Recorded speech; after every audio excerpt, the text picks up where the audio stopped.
Hey everybody, Mike Price here with EastIdahoNews.com, and today I have Becky Collier with me. She's with the Teton Raptor Center, and who is this? Yeah, so today we brought Owly in to say hello and chat a little bit about our work and let Owly be an example to help everyone understand a little bit about raptors and bird migration as we get into baby bird season here in East Idaho. Fantastic. So tell me, start off, a little bit about the Teton Raptor Center and what you do. Sure. So Teton Raptor Center is a nonprofit located over in Wilson, Wyoming.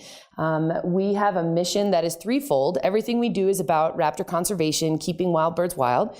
We do that in three ways. We study the wild birds, so we have a research pillar out doing anywhere from 10 to 15 projects at one time. We study great gray owls, we study golden eagle migration, many other things. In the event that a raptor becomes ill, injured, or orphaned, we take them in, fix them up, and try to get them out through our rehabilitation pillar. So we are a bird hospital.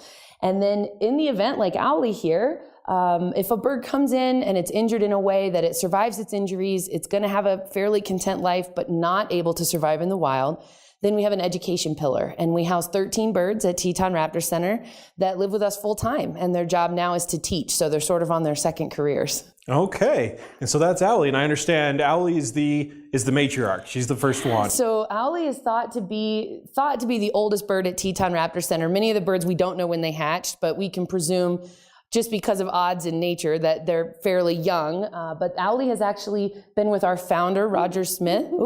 And she can tell her story herself sometimes. Yeah. Owly has been with our founder. She was picked up along a roadside in Wilson, actually Wyoming, back in 2002.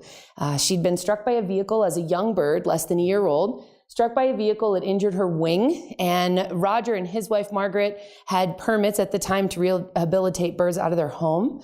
Unfortunately, Owly, even after a couple years of trying, she just never regained enough motion in that wing to be able to fly. So that's why Owly lives at the Raptor Center. She has subsequently had other surgeries to assist with just comfort in captivity. And so she's kind of the reason we exist. Owly was being housed at Roger and Margaret's home. They had the permits to do so. They weren't seeing that many birds at a time. And so the story goes, they at the time had 2 young children, hence the name Owly. His daughter Elsa named Owly when she was 4. And apparently Owly was sort of in the way when Elsa got ready to take a bath one day, and she came in, hands on her hips. You got to get that bird out of the tub. I want to take a bath. And Owly was it. Owly was the one in the way. And it helped Roger and Margaret realize, we've outgrown this space. We need to expand. And that sort of was the precursory dream, if you will, of what became Teton Raptor Center officially in 2008. Mm-hmm. So she's been with the Raptor Center since the beginning and really helped. At this point, she's helped educate well over 250,000 people in her life. She's a great horned owl. We should make sure we mention that. This is the heaviest owl in the lower 48, the heaviest resident in the lower 48 states. That said, Owly only, right now, she's kind of on with her winter weight, if you will, and she's a little on the heavy end. She's just over 3 pounds right now. In the summertime, she'll drop down to closer to 2 3/4, 2.5. But Owly, great horned owls are really, really helpful for the environment. They balance the ecosystem, so they're culling out the rodents and the mice, keeping things out from under your kitchen sink, but they also help with disease control. So we often don't think about the fact that, these guys, for example, they really can't catch or transmit rabies.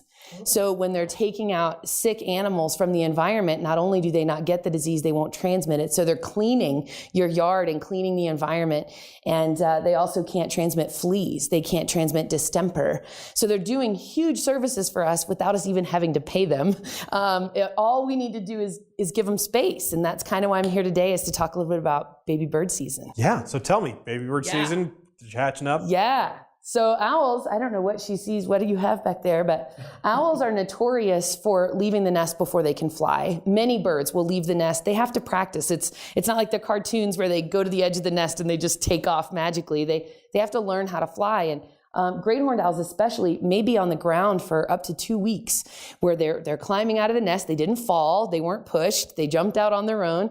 And while mom and dad are off hunting, they're practicing. They're getting on low branches and flapping around. And you can imagine that's the most vulnerable time of their life.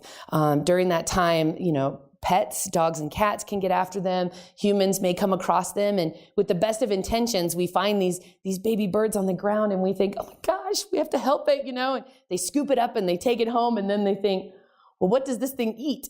What does it want? And we want so badly to treat them as we would a pet, and their needs are so different. They're not a highly social animal. They get very stressed in the wild. This bird's, of course, very habituated to humans, but the wild ones get very stressed by our presence and our voice and our talking, and we want to stroke them and pet them as we would a dog or a kitten, and that's very stressful on them.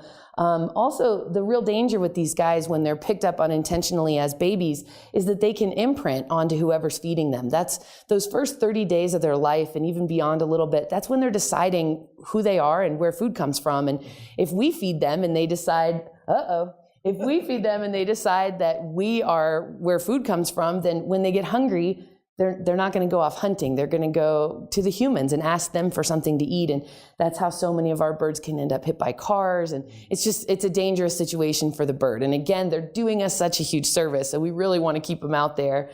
So we would encourage anyone who comes across a baby bird, stand back and do some observing first. Recognize that mom and dad, especially with owls, between their incredible vision and their incredible hearing, you're not going to sneak up on an owl. Mom and dad are not going to show their face necessarily if you're right there with baby. So step back, do some observing. If you're really concerned in this area, we're so fortunate. Call Idaho Fish and Game. We work directly with Idaho Fish and Game on about half of our patients actually come from Idaho, many of which are from this region. And we would encourage everyone, just call the Upper Snake Regional Office. Let those guys know what it is. They can send someone out. If they don't have the manpower, we also have volunteers and staff that can come over and take a look. But the last thing we want to do is pick them up, and the real last thing we want to do is pick them up and then keep them for a few days before getting them to proper care. If they end up with Teton Raptor Center, we're going to be wearing camouflage. We're not talking around the baby birds. We're trying as hard as we can. One really cool thing we've learned about raptors is that they can't count. And so we can foster the babies into nests. We can take the baby and plop it into a new nest while even if mom and dad are nearby, and I'm sure they think, didn't we have 2 babies? Why do we have 3 babies? But they'll take care of it almost immediately. And so we typically, then we need to find foster nests for these babies. So we want to make sure if we have a baby bird, it's one that truly needed help.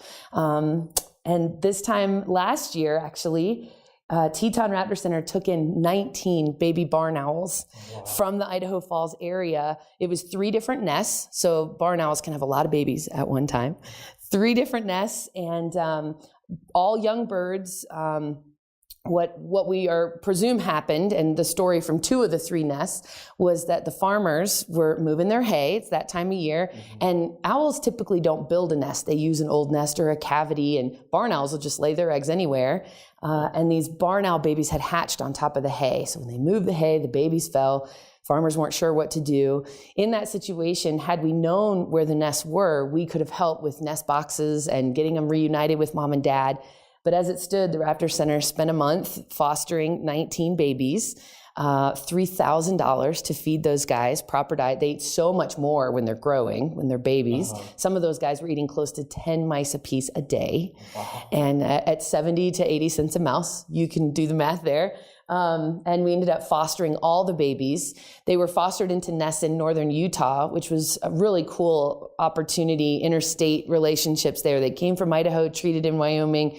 And the cool thing about releasing them in North Utah is they probably ended up right back here as they got older. So there could be the barn owls you see flying around now, but all 19 survived through the foster period. And but it's kind of a situation where, we want to help, we want to do the good things that we can, but those resources could have been used on other things had we known some of those early steps. So we just really hope people will contact Fish and Game, contact us directly, take pictures if you're not sure, but let's try to fight the urge to just scoop up the baby right away because it's cute and it seems like the right idea, right?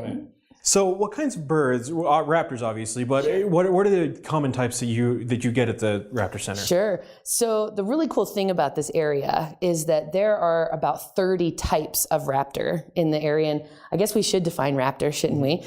So by definition, A raptor is a bird. We use 3 words that rhyme to help us remember. We say meat, beak, and feet. They eat only meat. To define, the word raptor comes from the origin rapier, which means to seize and carry away. So they kill with their feet. So to be a raptor, you've got to eat only meat and kill it with your feet. And then they have those really cool downward curved beaks to tear with the beak. So in this area, we're talking about hawks and owls and eagles, falcons. And then we're talking about the osprey, which hopefully will show up soon. They've migrated away. The falcons and you guys are lucky here in Idaho Falls. You keep the American kestrel year round and the red-tailed hawks. A lot of those disappear from Wilson, where the Raptor Center is. So we're really excited looking every day for the osprey to show back up. It's a real sign of springtime when those guys start to show. But of those 30 types, last year we treated, I believe, around 20 different species. So we get patients all the way from tiny pygmy owls that weigh about 40 grams up to and including large golden eagles.